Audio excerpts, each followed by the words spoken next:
Let's talk about one of the most overlooked killers of athletic performance: blood sugar crashes after workouts. Yeah, I said it. Not lactic acid, not overtraining, not Mercury in retrograde. I'm talking about the spike, the crash, in the zombie state that follows a poorly managed post training blood sugar response.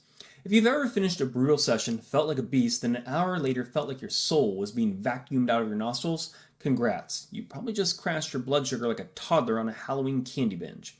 So we're going to be diving into what causes blood sugar spikes and crashes, especially your post-workout hypoglycemia, a real phenomenon that affects performance, recovery, and your ability to train consistently like a savage. Whether you're an athlete trying to PR your deadlift, a coach who wants to stop guessing, or someone trying to self-coach without crashing like Windows 98, you need to understand this. We'll break down what happens during and after training to your glucose metabolism, insulin sensitivity, cortisol balance, and more importantly, how you can stop sabotaging yourself with terrible timing, worse recovery nutrition, and advice from TikTok trainers who think insulin is a protein shake. Let's start with the basics. Blood glucose regulation. Your body needs a steady stream of glucose, sugar, to fuel brain function, muscular contractions, and hormonal processes. And during exercise, especially high intensity or long duration training, your muscles will demand more glucose, and your liver kicks into gear, releasing stored glycogen into the bloodstream. Great! You're basically turning yourself into a human engine. But here's a twist. During intense training, insulin sensitivity spikes, and non-insulin dependent glucose uptakes increases, especially your via GLUT4 transporters. In plain English, your body sucks up glucose like a Dyson vacuum on pre-workout. The good news, that is actually part of the training benefit. The bad news is it sets you up for a crash if you don't replenish smartly. After training, blood sugar drops rapidly, especially if you trained fasted, you didn't eat post-workout, you ate something with high glycemic index but no protein or fat to buffer it, or you're under chronic stress or under fuel. This is what's called reactive hypoglycemia, or as I like to call it, the nap attack. You go from feeling like Thor with a barbell to needing a nap in your car like a sad corporate intern after leg day. Let's zoom in on that post-workout crash, that feeling where you're lightheaded, moody, shaking, desperately needing a cookie or three. Here's what's happening physiologically. You have a high cortisol, high insulin. This is your crash potential. Training raises cortisol. That's expected. But post-training, if you consume a high glycemic carb load, we're looking at you, cereal, honey, gummy bear brigade, without balancing it with protein and fat, insulin spikes hard. That insulin rapidly shuttles glucose into muscle and liver cells, which is good. But if it overshoots, or if you're already slightly hypoglycemic, your blood sugar crashes fast. Now, if you are chronically stressed, sleep deprived, or dieting aggressively, your autonomic nervous system is already cooked. Add post-exercise insulin overload in your sympathetic system, cold sweats, shakiness, and brain fog. Fast absorption means fast crash. Liquid carbs or sugary foods post-training are often absorbed in 10 to 20 minutes. That rapid spike and drop is what gives you the crash. It's not about simple versus complex carbs, it's about glycemic load, absorption rate, and context. This is why athletes finish a great session, go eat their anabolic window sugar bomb, and an hour later feel like someone unplugged their central nervous system. It's not weakness, it's biochemistry, and it is fixable. Here's how to know if your blood sugar is tanking harder than your motivation on deload week.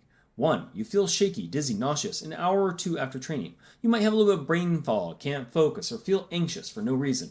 You're getting irritable, hangry, and feel wired but tired. You crave sugar or caffeine like a banshee. You pass out mid-scroll in the toilet after a training session. Not speaking from experience, but also maybe. There are signs of glycemic roller coaster. It doesn't mean you're broken. It does mean you're probably mismanaging your post-training recovery and your system is yelling at you in the only language it knows: misery. Alright, let's talk solutions. Pre-workout fuel matters. If you train faster, you're playing with fire, especially for longer or harder sessions. Have a small balanced meal 69 minutes before training. Low, moderate GI carbs, protein, and a bit of fat. Think oats and protein powder and peanut butter, not Pop-Tart and prayer. Then don't skip that post-workout meal either. The anabolic window might not slam shut after 30 minutes, but you still need to eat within 1 to 2 hours post-training.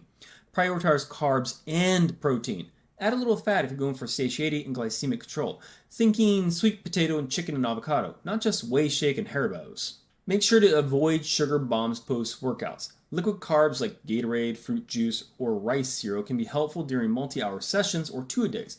But if your training is under 90 minutes and you're not in glycogen depleted state, those sugar bombs will backfire unless balanced with proteins and fats. Then we have cortisol management equals blood sugar management. If your stress is sky high, your insulin sensitivity gets weird. Improve sleep, reduce caffeine afternoon, and actually rest. Overtraining and under-recovering is like trying to pay your electric bill with Monopoly money. It's not going to end well. And try to use slower digesting carbs at night, especially for athletes who train in the evening. Post-dinner blood sugar crashes mess with sleep quality, which ruins recovery. Add complex carbs like lentils, quinoa, or oats to dinner. Avoid high sugar desserts unless you're waking up at 3 a.m. sweating through your sheets like you just ran a marathon in a sauna. Some people are more prone to post-exercise hypoglycemia than others. Here's who needs to be cautious. First, endurance athletes who are training 90 minutes or more fasted or in a glycogen depleted state. Then you have low-carb dieters who haven't adapted yet. You're asking your body to run a diesel engine on fumes. And you have high-stress individuals. Cortisol and adrenal dysregulation can exaggerate glucose swings. And of course, women, and you also have women in luteal phase.